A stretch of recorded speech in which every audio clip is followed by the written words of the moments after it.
Hello, everyone. Thank you. Thank you all for being here. So,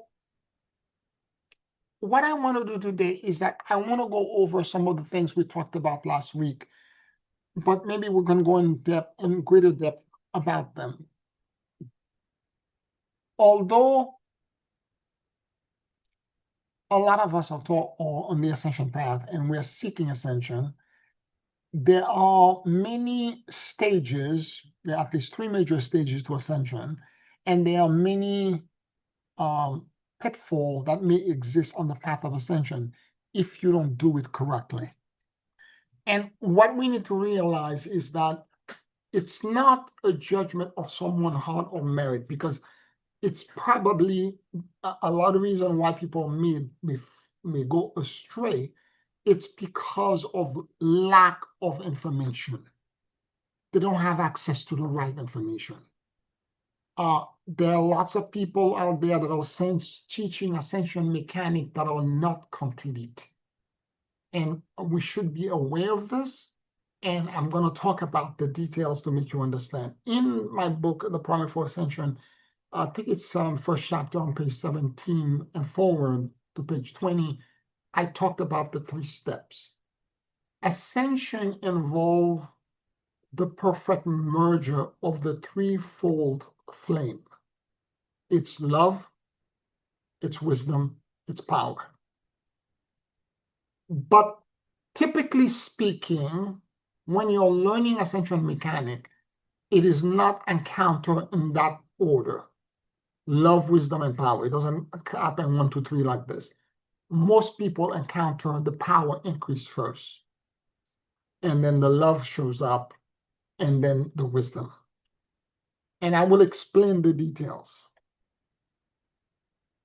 When the easiest thing to connect to, particularly in the disempowered state that we're in as human beings living on earth with all of our flaws and incompleteness, it's actually to do the power increase. And that can happen, for example, with Kundalini Yoga, with Kriya Yoga, with certain kind of breath control exercises, with the torsion field we're doing, and the breath control, and the begone time and space. That's a specific mechanic of ascension of neutrality, right? It's very specific to the idea and the concept of neutrality.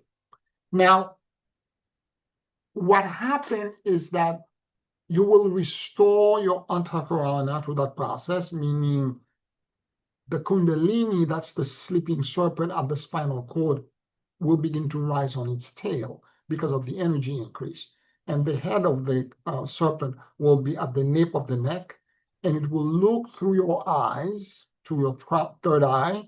And when that happens, energy will be drawn to your pineal gland at that moment as well. And when all these three chakras are activated by the rising kundalini, ascendants occur, meaning energy increase that can allow you to basically create miracle. So that when you say begone time and space, it will actually project outside of you. You can change the laws of nature by intercession for other people, for yourself. You can do all kinds of things. But here is the problem. When that happens,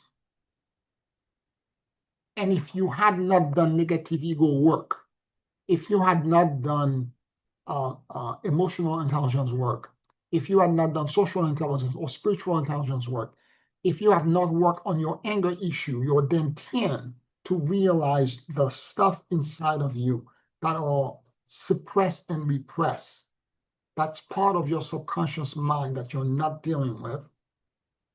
When the power increase occur, all of the stuff that were subconscious to your psyche will be outside of the bubble. And they will all be projected, because now your torsion field is big. It's 10 miles, it's 25 miles, it's 30 miles, it's the whole planet. And the torsion field is so big that your negative ego content and the rage and the self-hate, loathing, the whatever it is that you're holding inside of you, the lack of self-love, all of that stuff is now projected into the world. And more scary is that you will begin to notice as you're walking around that the subconscious thought that are rising inside of you, think of something about yourself, you're judging yourself or you judge somebody else. The moment you judge them, within 10 minutes, what you're thinking about manifests in front of you. And that's a very scary part, because if it happens one or twice or three times, you begin to excuse it. But when it begins to repeat itself every time, you begin to realize, I am the one that's doing this. The genie is outside of the bottle now, and whatever I'm thinking, I'm causing to manifest. This is what the power increase does. Now, somebody, I think it was Janice that asked last week, so if that is the case, why not start with the love first? And I did, but nobody was ready to really go in depth. Because I started first by trying to have you reframe your negative ego and negative ego reprogramming. Okay?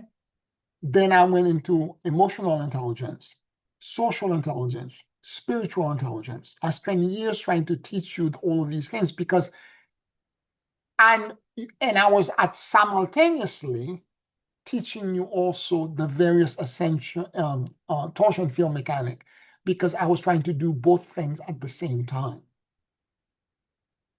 And I have to tell you, to be honest, through the work of my teacher, Dr. Joshua David Stone, a lot of stuff was in there, but there were some part of these ascension techniques that were not complete. For example, the way he dealt with emotional mastery is not the way I handle emotional mastery. So what he did is that he created lists. For example, the positive and negative aspect of the 12 archetypes, the positive aspect and negative aspect of the 12 rays. So all the emotion, the positive emotion, the negative emotion, all the positive characteristics. So there were multiple lists of everything. Okay, the chakra system, the positive and negative aspect of the chakra system. And it was hoped that in reading this list, you would actually say, oh yeah, I recognize that anger is me, and therefore it's connected to my destroyer archetype, and I have that anger and that rage at time. But the issue is that it's not an intimate confrontation. It has to be filtered through the lens of the frontal lobe, which is where we calculate and where we lie to ourselves all the time. It's still my ego that's going to have to filter it and say, oh, that unfavorable characteristic could not exist in me. I don't have self-loathing. I don't hate myself. I don't think I'm undeserving. That doesn't exist in me. Okay? When in fact it may exist deep in your core and you're not even aware of it. So that idea of intellectually or externally through our ego reading a list and having the list say, well, that's in me, that is not in me, therefore I should reframe and reprogram this because it exists in me, it doesn't work.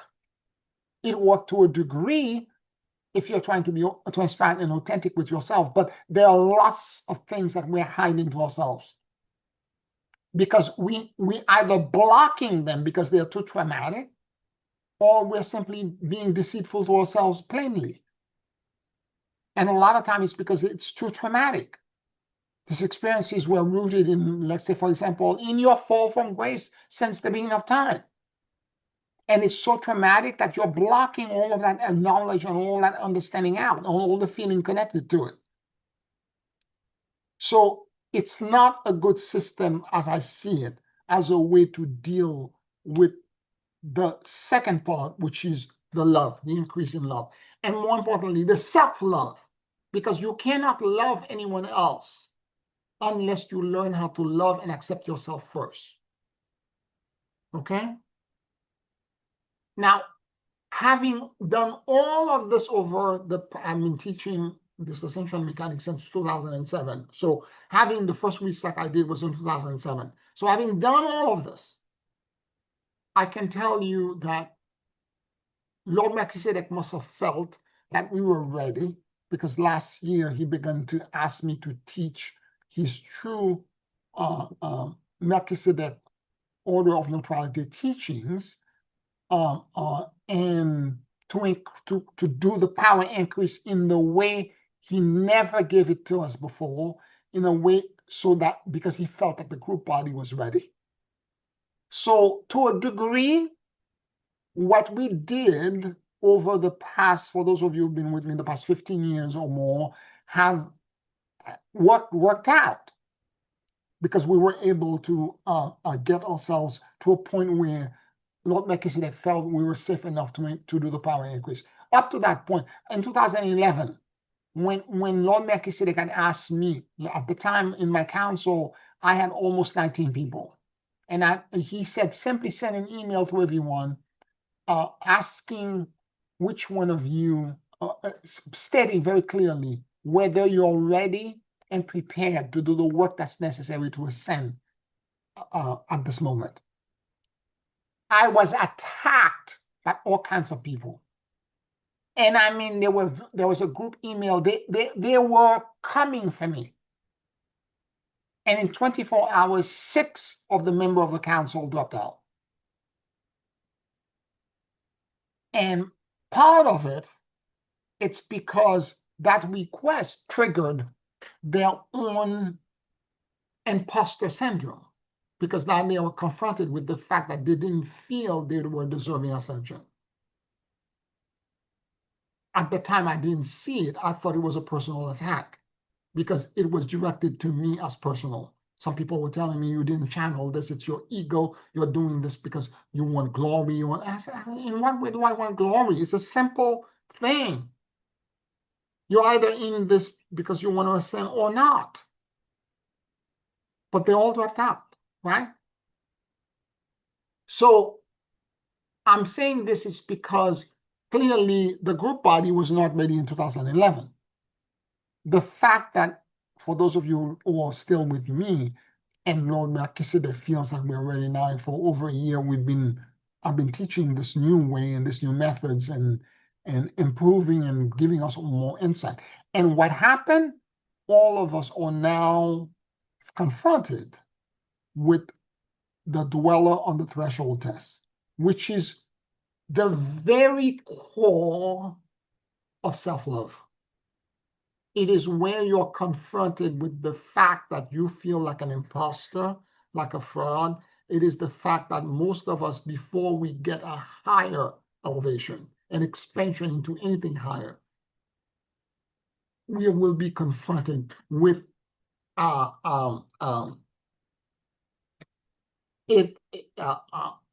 who we are as a human being, and the energy that presents this is a force that is an aspect of Satan called the dweller on the threshold, or sometimes the accuser. Okay? And I don't want you to think of this as personal, because the dweller and the accuser are nothing more but a tough and difficult teacher. Because the original issue of the shame and the undeservedness comes from the bread of shame, the dynamic that existed between the desire to give and the desire to receive. And the fact that the desire to receive began to feel undeserving and shameful for the endless gift it was receiving, and felt incapable of giving back. Okay, it's not true that the receiver didn't give back. What happened is that all the giver wanted to close the infinity loop between the giving and the receiving was for the receiver to be grateful. But the receiver, over time, and it's very easy to do, you have to monitor. When you keep saying, I'm grateful, are you really grateful? Are you really grateful?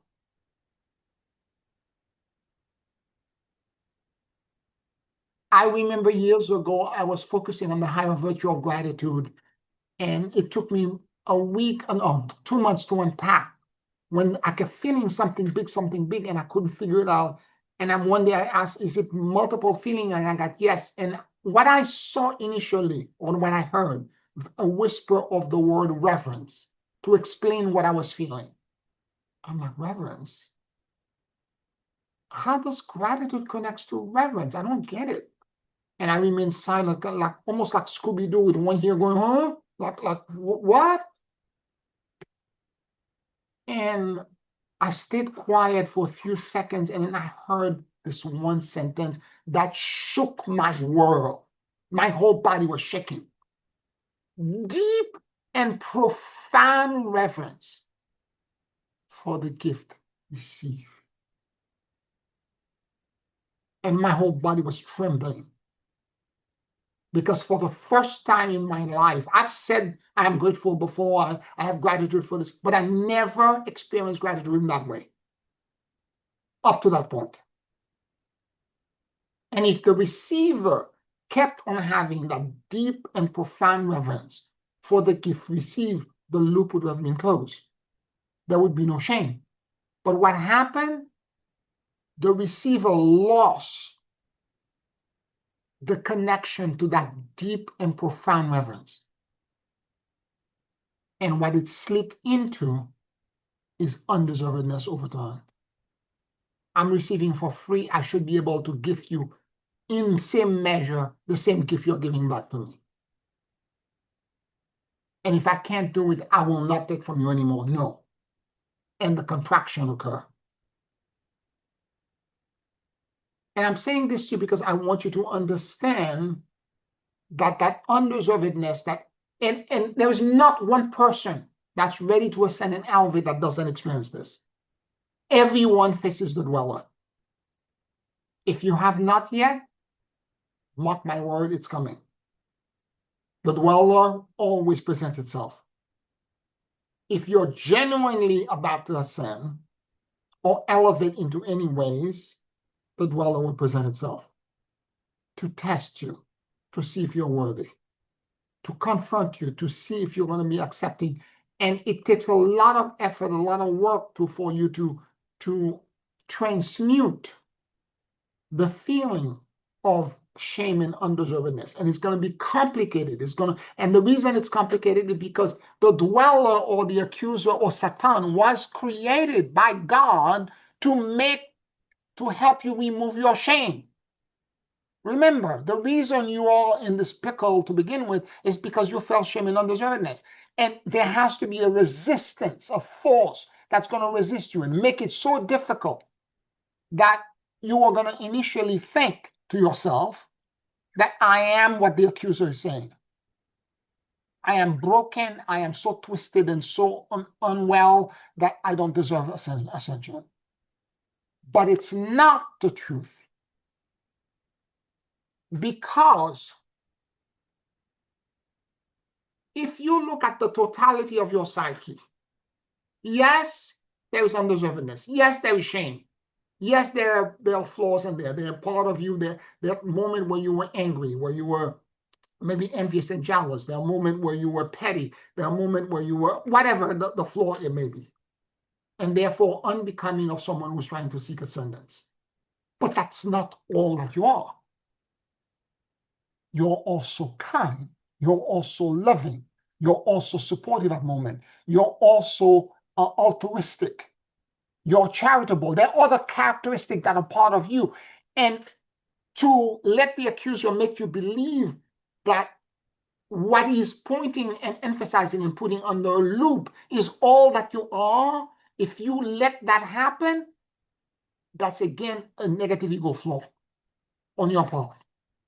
Because you have to have the wisdom to realize this is not all that I am. Yes, I am the everything bagel. I have every condiment, every seasoning on top of me and in me. Yes, there are dark seeds, but there are also those who are made of light.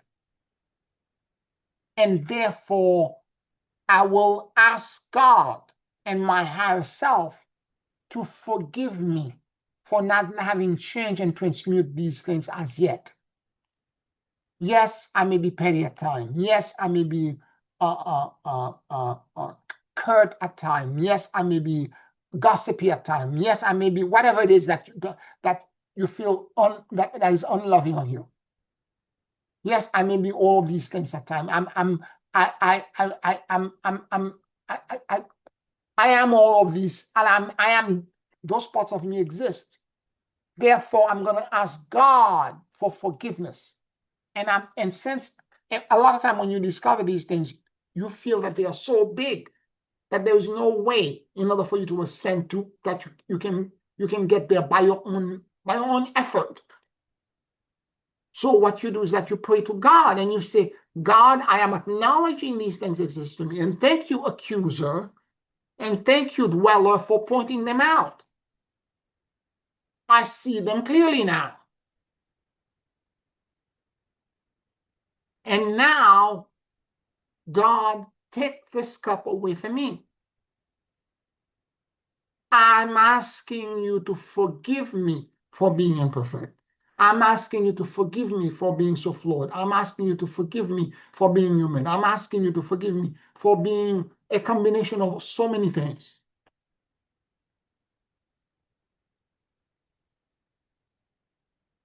And if you can do this, behind that will come as you surrender and exhale and let God take the burden from you. Take this burden and that burden. What happened next? Acceptance. And when the acceptance comes, you accepting yourself and saying, I am all these things. I am going to accept that I'm human and I'm imperfect. I'm going to accept the fact that, there's a part of me that's loving and caring at time, and there's a part of me when I'm being triggered that can, the dark side of me can show up. I'm going to acknowledge it. And as you do this, and I'm going to still accept and love all of it, because the destroy aspect of me, the negative aspect of it shows up. And as you do this, what happens is that suddenly you begin to radiate and heal those brokenness and those part of you that you felt that you were denying and trying to divorce or even amputate from your being. Accepting them as being part of you create tremendous healing. Tremendous healing. And that healing will be rushed of energies to the point that when you wake up in the morning, you're going to feel literally euphoric, it's ecstatic and euphoric. This is minor tremor or sometimes even major of Kundalini rising, of the coil snake uncoiling and rising up your parasympathetic nervous system. Because now the feelings and the shame and the emotion that were suppressing it are not dissipating, because you're creating healing and acceptance. When I tried to do this work in the early days, this is why a lot of the people that were around me initially, I remember many of you were there. It was December 12, 2012. I had a stuff at my apartment. There were so many people in the apartment. If one person were to come in and buzz, I would have to sit them in the fire escape. There were people literally sitting at my feet. I remember at one point, I stopped counting. It was more than 48 people in that small apartment. And there were people that were lined up toward the bathroom. Anyway, I have to tell you that a lot of these people drop, because when I begin to ask people to go that deep into their feelings and the emotion, most people on the planet, particularly in the light community, here is the problem. And this is why when you try to teach people how to do this deep work and to connect to that core, they don't want to do it. Is that because in all yoga practice and spiritual practice, it's the feel good that sells. If it doesn't make you feel good, don't do it. When in fact, in order to permanently anchor and ground true ascension in. For a moment there, you have to sit with your discomfort and do that inner work and the shadow work. And that's the only way that you can really ground true ascension, because it will heal all the fissures, all of the cracks, all of the crevices will be healed. And when they are healed, suddenly light will rise from them and elevate you. And when it elevates you, it brings you to a point where again, you're gonna have Kundalini rising experiences. So you went from the low and feeling you were undeserving to the point you're feeling like you're walking on light. And you're radiating, and there's so much release.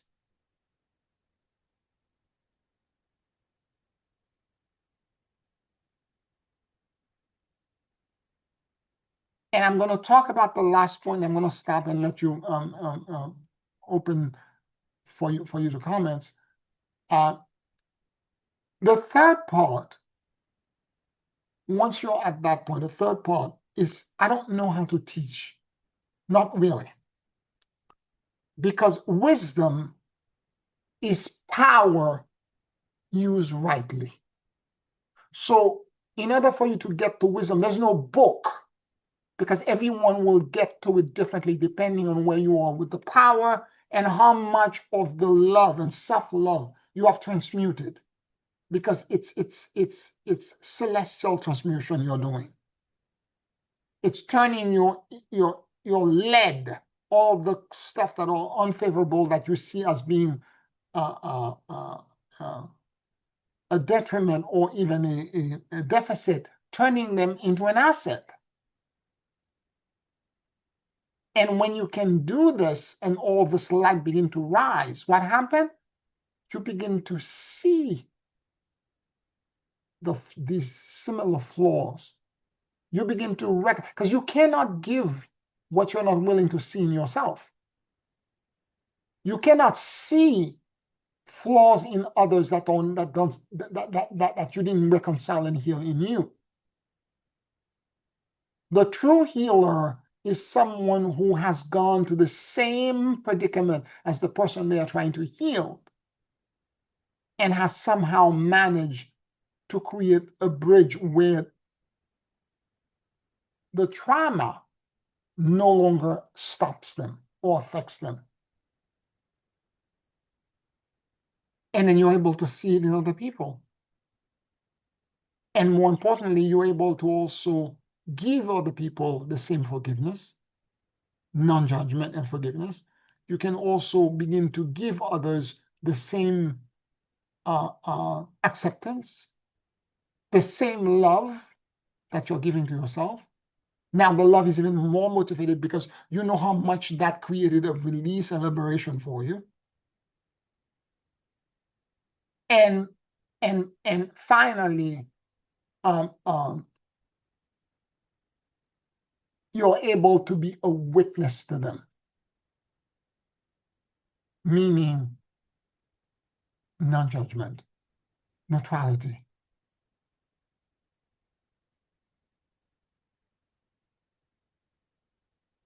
Any questions, any comments? Thank you, Pierre, for deeply meaningful words that I've heard you say before, but somehow are impacting me even deeper today. I'm going back to your thought about the deep and profound reverence as for the gifts received. And I'm thinking, isn't that perhaps the core of all kinds of issues that we have to uncover? If we had a deep and profound reverence for creation, for our creation, for knowing that love of God in us, that we are part of that spirit, if we had that in our soul as a base, as a fundamental structure beneath the house that we're building, then none of the other problems would necessarily appear. jealousy would not appear. You know you're loved, you're provided for, you're given everything you could need. You're no anger for anything somebody else has done because you know they're on their own journey or whatever. You're not feeling less than because they got something more. It just strikes me as a true ground to resolve the others. Would that be possible? Yes, it is, Janice. You're totally correct about all this assessment. But the problem is, how do you remain in that state? Because you blink, it's gone.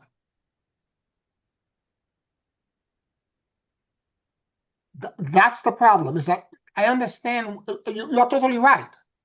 That if we were to remain, and this is what this is the original state that the receiver, the desire to receive, was in. But over time, very quickly, the receiver lost it because you drift into other feelings and emotion, and you're no longer thinking about deep reverence. You're no longer being grateful for what you receive. You shift into something else. Over time, you keep getting and getting. You become blasé and you become entitled. Mhm. I'm going to get because I always get. I'm going to get. It doesn't matter. It doesn't matter how I feel or not feel. I'm just going to get because I'm always getting. Two sides of that same. uh, Yes, yes, yes. You understand? It's very easy to slip and not have that reference idea stayed with me for like several days. And when I was doing the cultivation of the virtue, I couldn't move to any other emotion because for the time I was impacting how big this thing was. For the next week, every time I went to try to cultivate another emotion like wisdom or control or victory, I couldn't move through them because it was still with me. I wish it had remained with me. My problem would have been solved. yes, the profound gratitude is something that I also have to question myself. I say I'm grateful every day, many times through the day, but do I have the right profound level of gratitude? And I believe that sometimes I feel that having something restored that I didn't have before, or a correction in an issue that I faced, um, leads to greater profound gratitude than if everything was going well, you know, then you don't have to face, Yeah, yeah. If everything is going well, you're not even. you're Okay. not aware of the Yes, possibility that you need to be grateful that you don't have that everything going well kind of. yes, yes, yes. And again, deep and profound reverence. The thing for me is the reverence. I didn't get it initially. I'm like, reverence? What do you mean, reverence? If you're reverent, you're literally prostrating yourself and bowing down for this incredible gift. And that created a picture in my consciousness that was very different. But as you said, if things are going well all the time and you're getting gifted and everything is okay, you don't have that reverence anymore. Right. And something else slips in. You take it for granted and you become entitled. And Uh, there's right behind that entitlement, shame.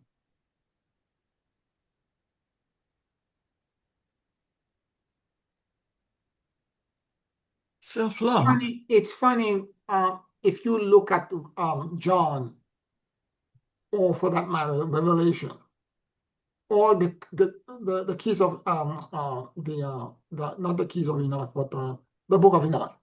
When all of these beings are describing the throne room of God, there are angels in there that are singing the grace and the glory of God nonstop. They're constantly in gratitude. All these angels, Mm. including the 24 elders. That's the one thing about all of this biblical and all the other gospels and apocryphas that describe the throne room, you will see angels, whether they are cherubim or other kinds of angels or a celestial being, they are all singing in the glory of God, and they are all being grateful. Because when you're that close to the unmoved mover, the premium mobile, that's what you do. You have to remain in gratitude because that's the way the energy is going to flow. And we feel separate from that presence, don't we? In our 3D world, Yes. we are not close. We don't feel close to that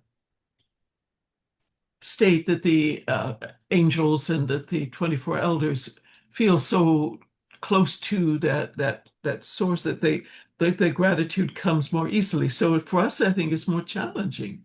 Yes. And the reason for us not feeling close is because we again the original birth of shame that created the separation, the severance, the shear, Exactly. Yeah. the fall.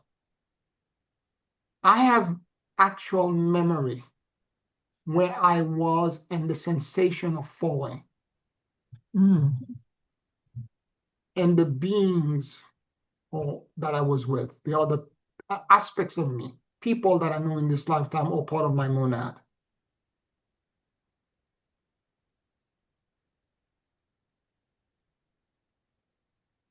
I had I think I mentioned last week, an experience in a meditation where I uncovered a grieving process that I had for the lost aspects of self in the fragmentation from that descent. So it is on some parts of our awareness, perhaps subconscious or unconscious, I'm not sure the difference, but an awareness that we're splintered as Yeah. well. Yes, yes. Well, we know this, and of course, here is the thing I keep telling you, all of you. If you're facing the dweller, be grateful for the dweller. Because Yes, it means that you're about to elevate and ascend and go somewhere else. yes, Okay? right. I don't know if maybe I did share that with you. I'll repeat that very briefly. Years ago, when I was in undergrad school, art school, me and the four other students that were part of this honors class with this architect, we decided to take a year off to work on portfolio, and he was pushing us to apply for architecture school. I went along because other people, all of us were doing this together. I did not necessarily feel that I was ready or I was what do you call this, prepared, and I was like I wanted to really go to graduate architecture school. I wasn't sure exactly what that was, and at the time I was having emotional problem because I had a romantic relationship. I was breaking up with someone. Okay. So I was going to a deep interpersonal stuff that was very troubling to me. And I ended up applying to two Ivy League school and two other school, but I don't state. And when the the I received letters around, it was around January. School year is going to start in September. In January, I received letters. I got accepted into Ivy League school. And one other school, I think one other school was in Virginia. And so I was I have to tell you that I was in total shock because I didn't think, but well, first of all, I was in this emotional state. I didn't think I had put everything into the refinement of my portfolio. Okay. The art pieces that I was presenting, I don't think I refined them. I did well. It was presentable. It was good, but I didn't think they were the best. I was very close to this other guy in the it was called the design group, I was very close to somebody else, and I thought his portfolio was way better than me. So when I received my letter of acceptance from Columbia, I remember saying to I called my friend and I said to him, I got accepted. And he was very upset. He said, why? I got rejected. I didn't get accepted. I was like, I'm sorry. I'm sorry to hear that. And I said, well, I'll talk to you later. The next day, I ran to school. The chairman, not my professor, Pete, but the actual chairman of the art school, who had written for me a letter of recommendation, I went to him to tell him that I was accepted at two, not just one, but two Ivy League schools.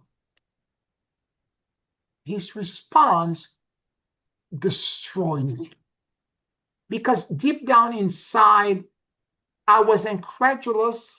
There's a part of me that felt, I don't know, I think they made a mistake because I was not in the state of mind. It's not something that was in paramount in my consciousness. I don't understand how I got in. And he said to me, you got in because of affirmative action. You don't qualify to go in there. Oh, It's like he put a knife right through me and split me, shear me in half. And I have to tell you, this hurt. When I mean hurt, it hurt deeply. But I said nothing. I walked away from his office. I didn't say anything. I turned around and I just walked out. Now, after you get accepted, there are things you need to do. You have to enroll. You have to work on your financial aid and all that. And I ended up going to Columbia, not the other school, because Columbia was giving me half a scholarship. And when I went to the school to talk to the financial aid officer, to talk to the dean, to talk to the professors that were there as I'm coming in, blah, blah, blah, I felt like it was not real. That somehow they were going to catch me and said that they made a mistake. And it was only an intellectual thing because you have to understand something. I understood very clearly 1,000 people apply for that particular program for that year. It was a 5% admission. So 50 people got in. And I'm one of them, and I don't know. And you have to understand too, 6, 7 years earlier, I just came to this country. As a middle-class kind of person, I didn't believe that I had it in me. Because initially my English was not perfect, and all of these doubts were inside of my head. And it got so bad that when the school started, that the chairman would do walkthroughs, not daily, but 2 or 3 times a week. He would step out of his office on the second floor and he started walking all of the various years. It was a 3-year program on the various floors to see how things are doing, what the students are working on, talking to the professors, and seeing if there was a critique, standing in the room where the critique was being made, to kind of like see how the program was working. Every time he showed up, I was so scared that somebody was going to come, particularly him, was going to come with security people to grab me by the neck and in shame kick me out, that I ran to hide in the bathroom. This is how deep my shame and my underservedness was. And that professor triggered it in a major way. Major way. And I'm saying this to you because it was a mini version of the dweller that I'm facing right now. Because when I begin to focus on the dweller I'm facing right now, the first thing that came to me was a remembrance of me being at Columbia and hiding in the bathroom and feeling undeserving, feeling broken, and feeling they're going to come and get me. It took me a semester and a half to realize that my idea were as valid, because I ended up getting top grade and I was moving along perfectly and there was no issue. I was matching my other colleagues and the other students And I realized that, oh, I belong here. And what I later found out is that in a school like that, they don't just look at your portfolio. That's not what the criteria is. It's your S. They want a complete human being.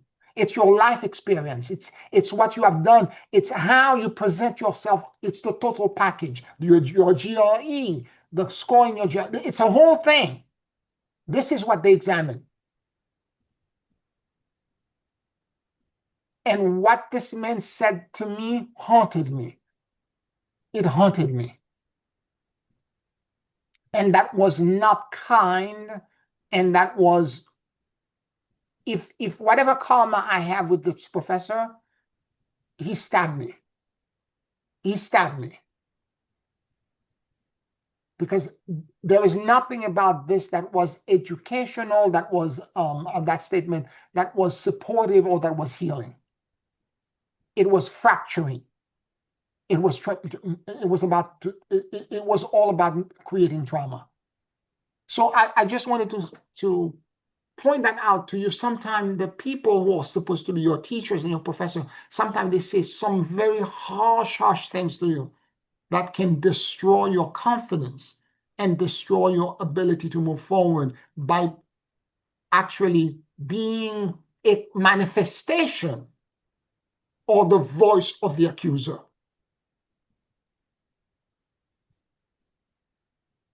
Any questions, any comments? Particularly because it comes from somebody, an authority figure, a parent, a godlike, a person with godlike sort of power over you. Then it's more, I mean, if somebody on the street said that to you, it wouldn't have been this impactful. Absolutely. Absolutely. He was my professor. I thought this man liked me. I thought I had a relationship with him. I was completely shocked. I was totally shocked, completely taken aback.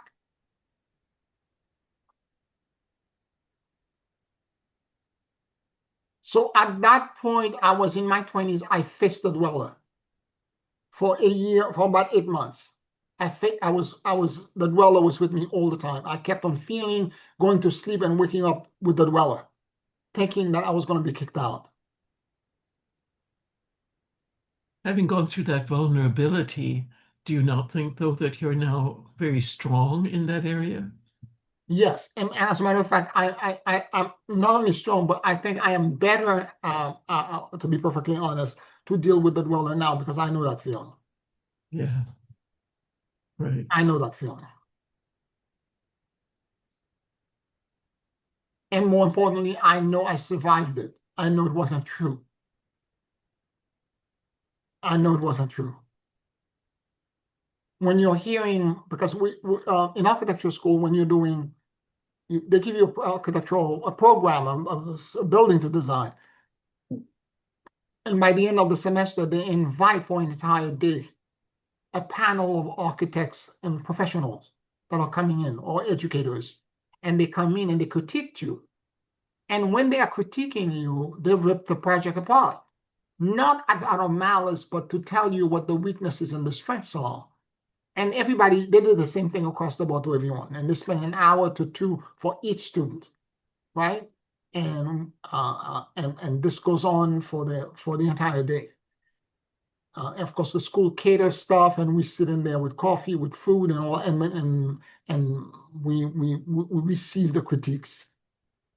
I can tell you that over time, by hearing what they were saying, I began to realize, yes, of course, the stuff I presented could be improved because I'm learning. But for the most part, there was a lot of positive things that was being said. So that's when I began to realize, wait a minute, that assessment, that feeling is incorrect. It's incorrect. It's not true.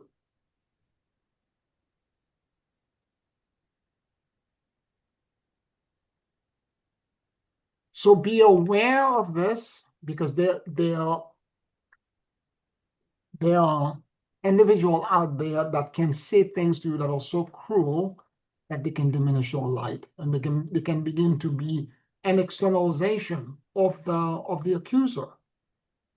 And you need to be very aware of them and the harsh judgment. And also, right now that I'm putting my content on mass media, there is always a troll or somebody that's going to come in and try to critique me and tell me all kinds of things, particularly when you're teaching mechanics and information that the world doesn't know anything about, and you're using, for example, I'm talking about Melchizedek. And there are all these people who think they know what Melchizedek is from a religious point of view, pointing all these Bible passages, when in fact, what I'm talking about is transcendental to the Bible. Yes, there was an imprint of Melchizedek in biblical text and a connection to Abraham and Jesus and all of that, but this is not what Melchizedek is. Melchizedek transcends all of this as a universal logos. And there are certain people who are not ready to understand that. But now I have more wisdom. I don't take these things personally. So not everybody will agree with you online. And when the troll, I don't answer them unless they keep bothering me, in which place, in which instance I block them. But otherwise, I don't bother responding. People who are willing to make nice comments, or even you don't have to agree with everything I'm saying. You can ask questions. You can ask. If you're respectful, I will respond. But if you're coming in like from the pulpit and trying to tell me I'm doing this all wrong, I'm not going to respond to you. It's just like this professor. You're judging and you're accusing, and when you don't know what I know, you don't understand what I understand. And online writing like a paragraph or two, I cannot explain the totality of what I know and understand about Melchizedek. I can project it to you. So what's the use of trying to explain it? I'm going to let it go. It's okay.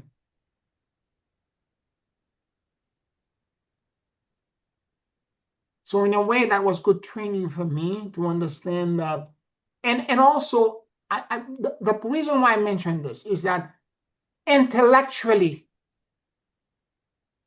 I was elevating from being an undergrad student to going to an Ivy League school. And because of this elevation, that professor was the vehicle that the dweller created to knock me down, to have me face this challenge, which is a confrontation between your current self and where you're desiring to be. Because that's what it is. And more importantly, it's not just that, it's also a huge identity crisis. This is what we need to understand about the dweller test. It's an identity crisis. And that identity crisis means that your old self, it's an ego death. The old self, the part of you that are fragmented and broken, you need to understand that they have to be dismantled. They have to be surrendered. They have to be let go. They have to be acknowledged. They have to be healed. They have to be repaired so that you will allow something else, lead, transform into gold. So when the dweller uses an individual like the professor to present the challenge to you, does that, whoever it is, in this case, your case was professor, does that not affect how we think of that person? No longer are they the adversary, they are a tool to be used to our benefit. Well, in this instance, I didn't trust this professor anymore. I walked away from him. If you're telling me this, that means that the relationship I thought I had with you, because he was always so kind, here, you're somebody special, you're so this, you're so that, all of a sudden I'm going to realize all of this was a lie. You don't mean anything that you've said to me for the past 4 years that I've been studying under you. He had me come to another class because he knew all the spiritual stuff that I was doing, and he didn't understand. He was talking about the influence of Madame Blavatsky and spirituality into arts. And he asked me to come and do a presentation in his class. I thought this man liked me. I was totally shocked.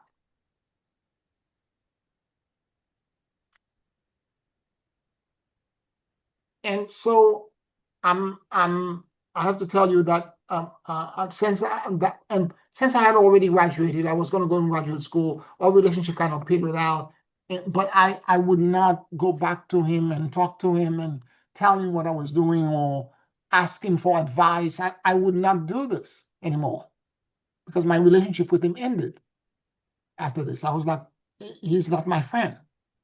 He's not the mentor that I thought I had. And I'm not sure if it's jealousy. I'm not sure where this was coming from. It kind of it shocked me in some deep ways. And it wasn't for me to try to examine where his motivation was. Maybe he had other students that were pets in the group that he wanted to get to that school. I Mhm. don't know. Mhm. I don't know. And not me. So the dweller chose someone with a weak spot. Yes. Yes. And so he's not to be blameless in the sense, to be considered blameless. But um, I was just thinking, how do you carry on after that point? Do you see that person as a friend who was being used or a non-friend who was being used? I just thought he was very cruel. Well, And I didn't think an educator should say this to a student. of course. And therefore, I just walked away from him. Yeah.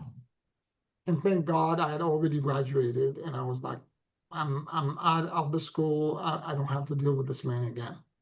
But Mhm. I was deeply disappointed in him.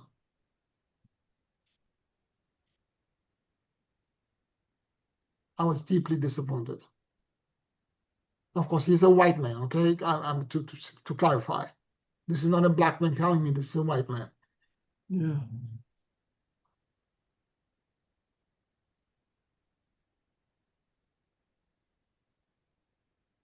Hmm. Any other questions or comments?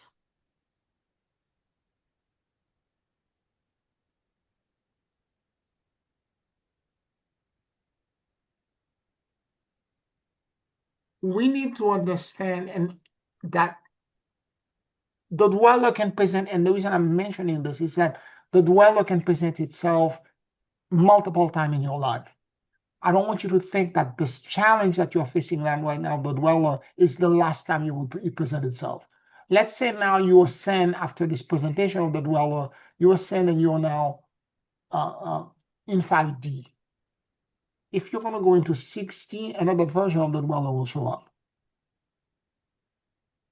Every time there's an expansion, the the dweller will present itself because it has the resistance has to be there for you to let go of the current identity, heal and repair the current identity, let it go to move into transcendence, into the higher version of yourself. It has to show up. It's not a one-time deal. I don't want you to think that because that's a mistake to think that way.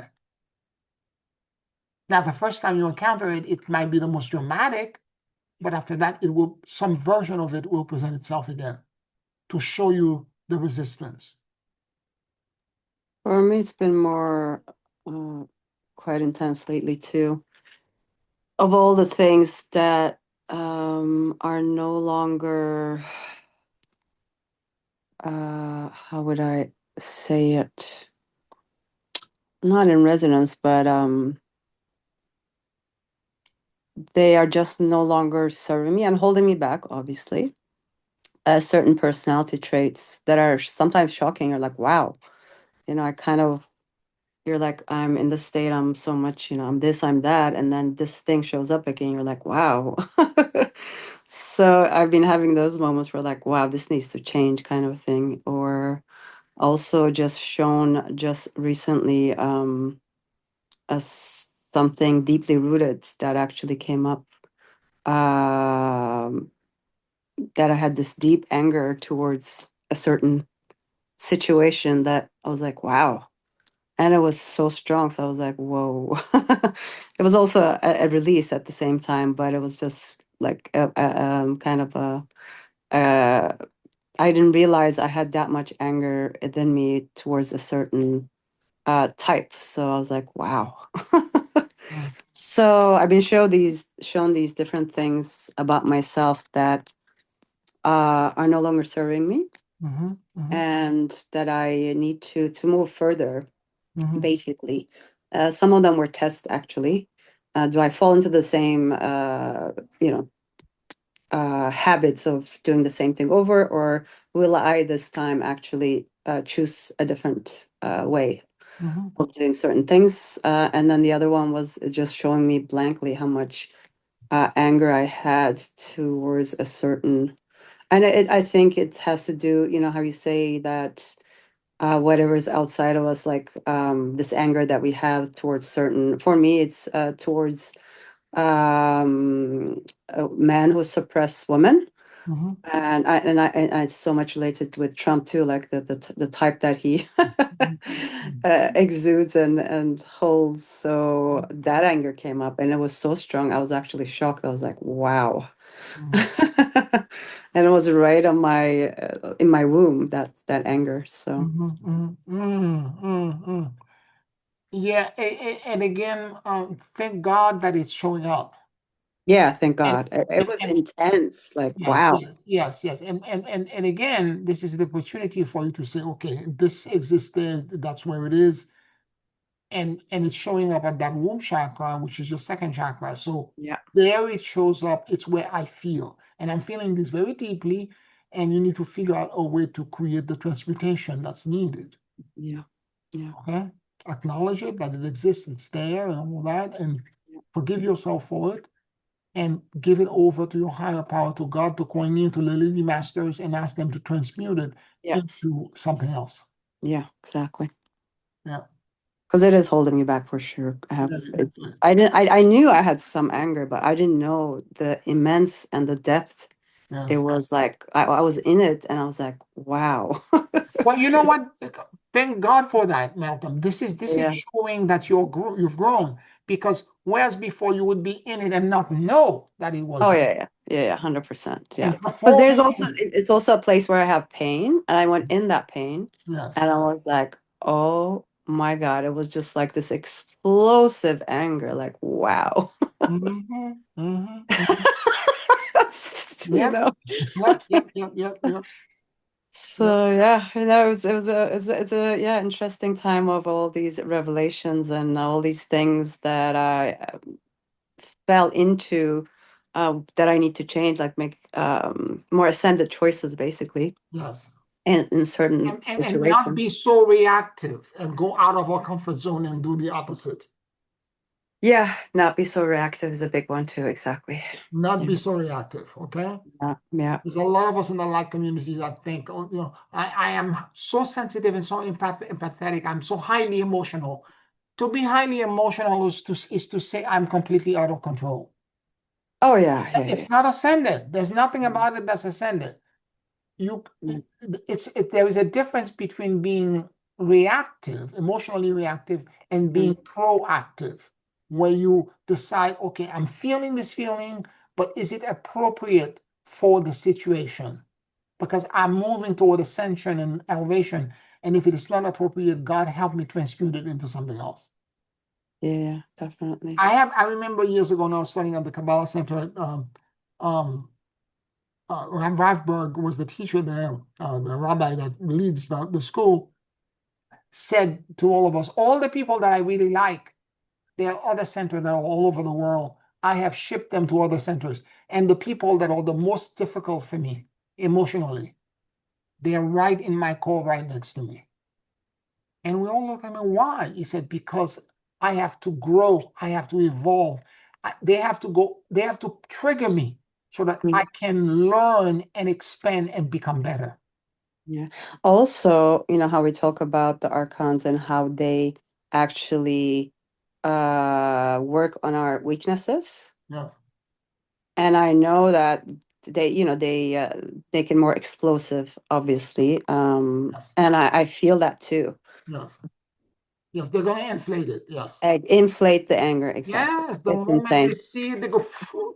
It's like, Egg. it's it's like you're performing and you're catching yourself halfway through. What just happened? You know what I do when this is happening? I said, excuse me, I got to go to the bathroom. I go to the bathroom, I take deep breath, I come down and I come back and I don't talk about it again. I just walked away. Yes. I look like I'm schizophrenic, but that's the only way I can process it. Because you're midway and you're trying to make a point, and everybody's looking at you. You're like, I gotta stop this. I am on this roller coaster, and it's not me. So I excuse myself, and when I come back, I start a different conversation or I walk out. Yeah, yeah. That's funny. I sound like Oh, I'm crazy, but that's the only way I can take it down. I don't go back to try to explain. I'm sorry, but I just walk out.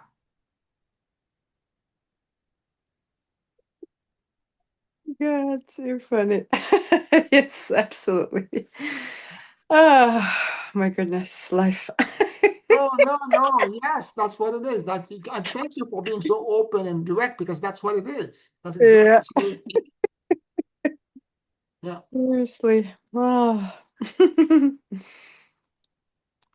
Well, Thank goodness for the difficulties, though. Otherwise, we'd be so blind, yes, as yes. most people are. And imagine for a second if you had inflated your torsion field with a big old time and space, and that rage and that anger got out into the world and started running havoc Yeah, exactly.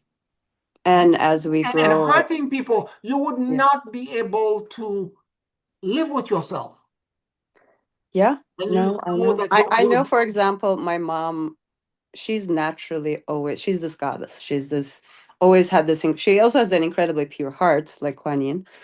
But she had this part of her when she got really, when somebody really pressed, that uh went deep into her core and hurt her like at her core, Mm, she would have this deep disappointment that would make her say something, and she would do it very rarely. But mm, when she said it, oh my God, mm, mm, I've seen people get very sick, mm, mm, the people that hurt her, and actually I've seen one of them die too. mm, So I'm like, wow. And I learned early enough, the Muslim religion always says don't curse. mhm, For me, that one thing that stuck, not that I care about the religion, but one thing that really stuck with that is to not curse anybody. That was just a big thing for me. Don't ever curse anybody, because we are strong, and we are yes, becoming now stronger, big, light uh, beings. And especially with the power that we hold now, yeah, if we curse anybody now, wow, I don't want to, I yeah, don't want to be that person, yeah. you know? And not only you're gonna come back and deal with it. And we got next lifetime. I got to, and I know in this lifetime I'm dealing with some of it. Yeah, I know I have that power within me, and I know I feel it in a past lifetime. I have cursed people, and I think they really hurt. They yeah, got really hurt. So I paid it in this lifetime for yes. sure. But yeah, no, this lifetime I was like, I am absolutely not doing any of that crazy The, stuff. the last thing you Mm, want to do, I remember when the people were attacking me upstate, I shared that story multiple times with you before. I One of the things I kept saying to myself is that when you're a giant, you move gingerly. yeah, yeah, yeah. You gotta. Not because you cannot hurt them and you cannot do to them. It's because you can. I know. It's exactly the opposite. It's because you can, and you're quieting down and you're de-escalating because you're trying to protect them. Yeah, yeah. I mean, anyways. If you Yeah, unleash it, it's yeah, going to create destruction. And more importantly, in this lifetime, hurt no one. exactly. That's right. Yeah, Yeah. All right, let's take a 100%. 5 minute break and then we'll do the closing meditation. 5 minutes.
On another note, I have a baby pigeon in my balcony.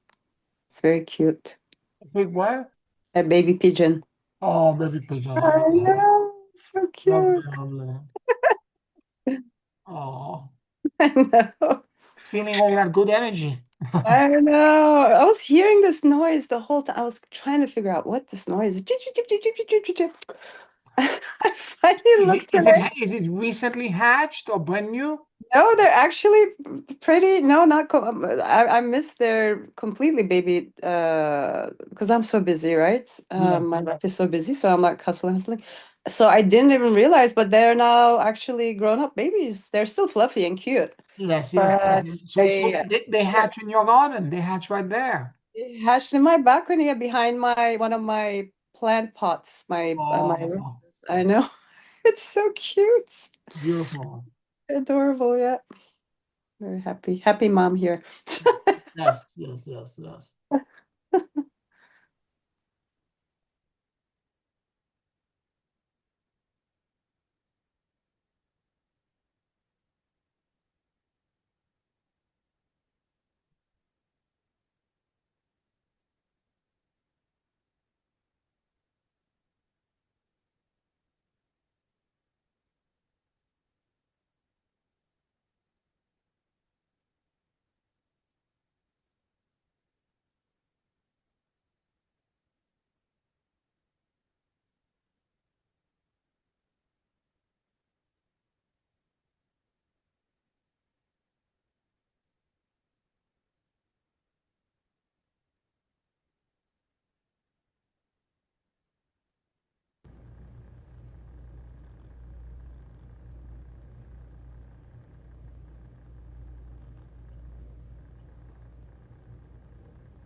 Take a very deep and slow breath.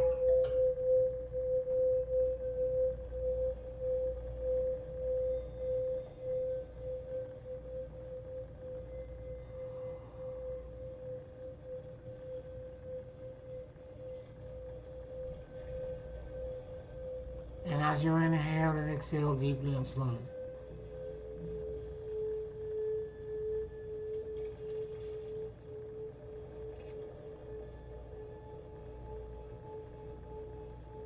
allow the universal life force that permeates everything to enter into your lungs.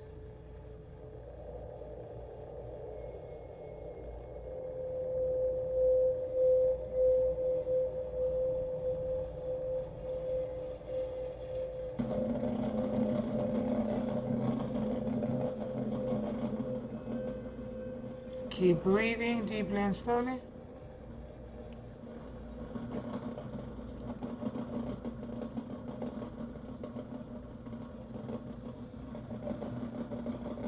And let your soul and your awareness drop in the middle of your chest.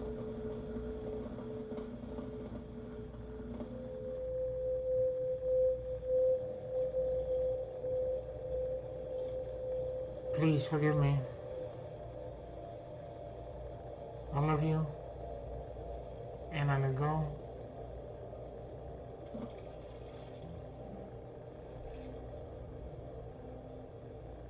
Please forgive me.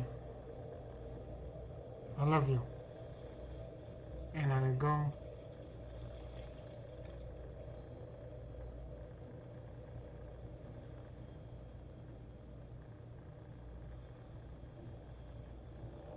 Let your mind and your heart sync with each other.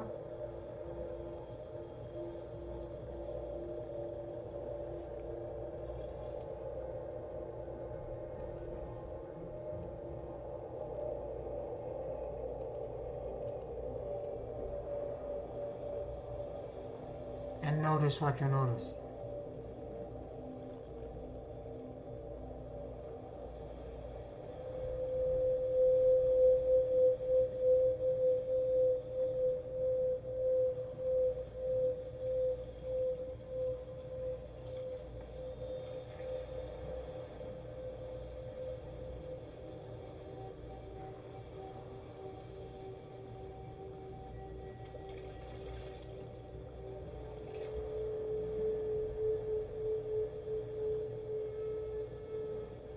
Keep breathing deeply and slowly.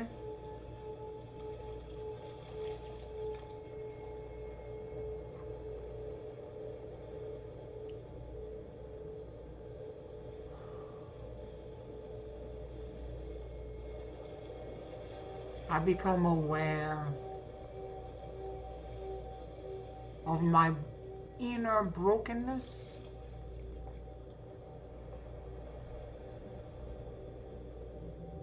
my fears,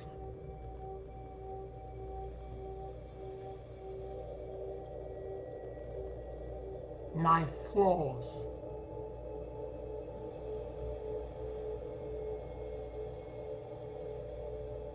my imperfections.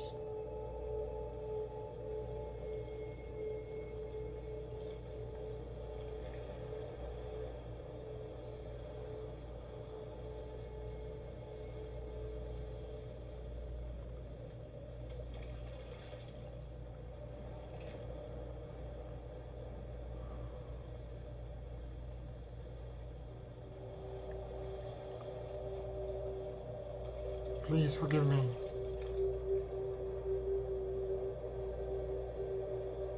I love you, and I let go.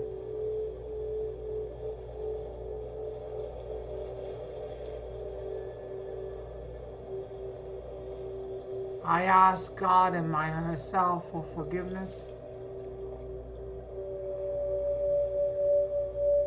for being imperfect,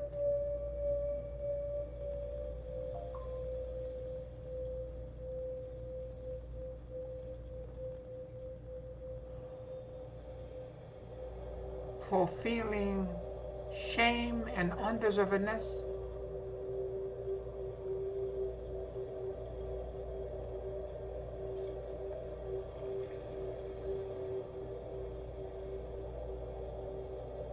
for feeling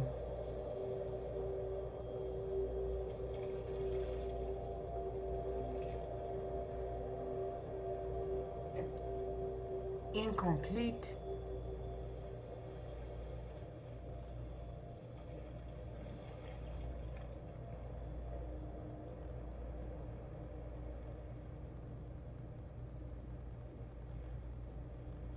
Please forgive me.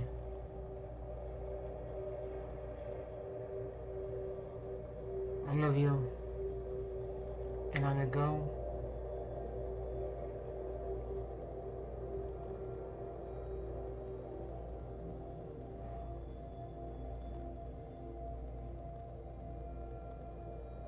Please forgive me. I love you, and I let go.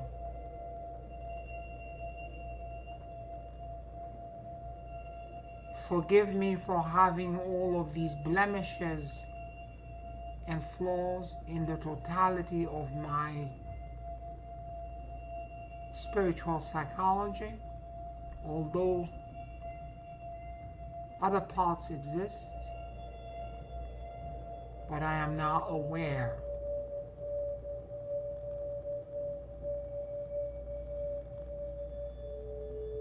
of these shadows,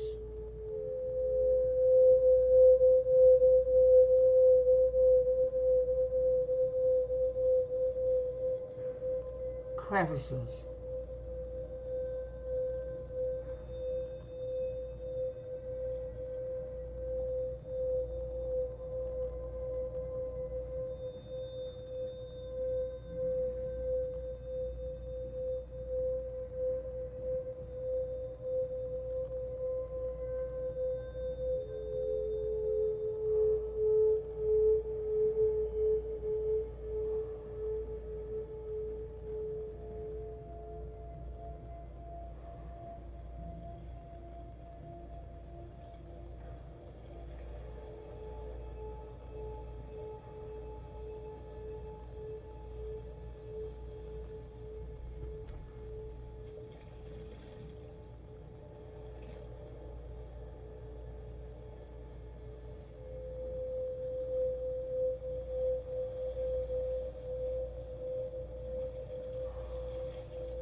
accept myself as being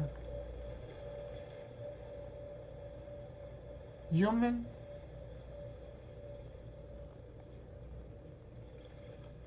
I accept myself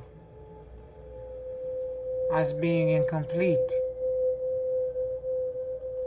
I accept all parts of me that are a work in progress. And I surrender all of my burdens, all of my brokenness into my higher power. Take this cup, these difficulties away from me.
As I accept myself completely the way I am, as I run through an honest, accountable assessment of my entire being, I accept me.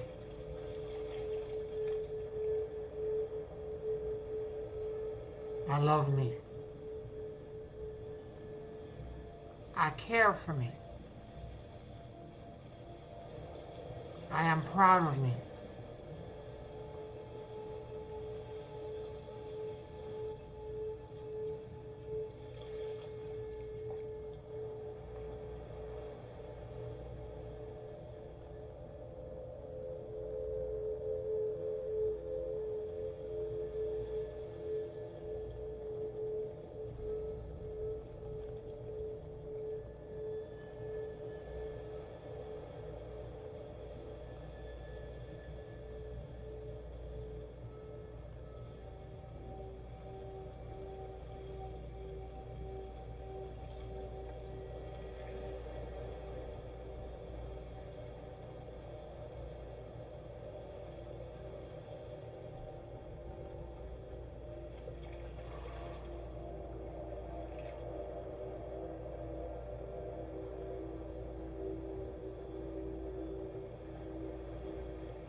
May the love of God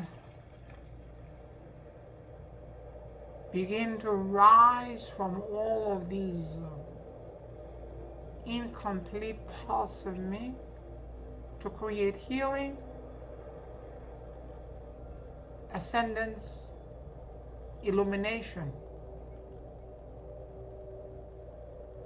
And let this create a beacon of light that elevates all the way into the throne room of God.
Hosanna into the highest.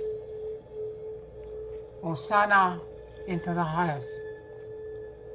Hosanna into the highest. With deep and profound reverence for the gift received.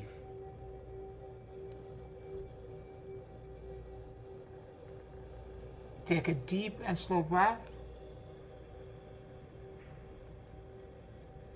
And whenever you feel ready,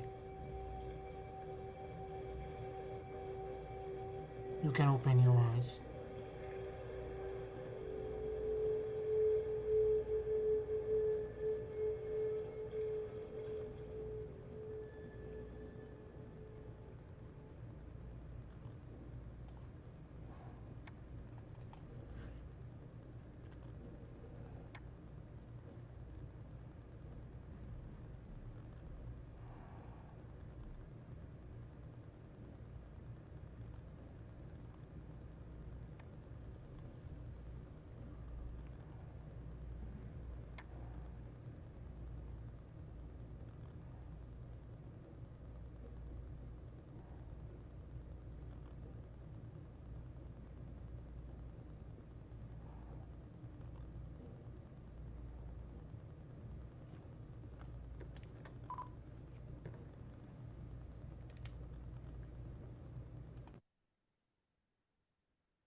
Thank you for that, Pierre. That opened up a very deep source of healing.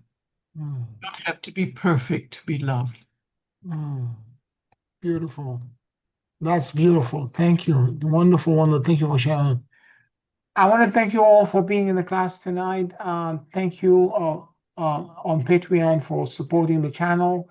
I also like for you, if you're listening to us on YouTube, subscribe and like this video to increase the algorithm. Love you so much. I'll talk to you next week. Blessings, everyone. Good night, everyone. Love you all.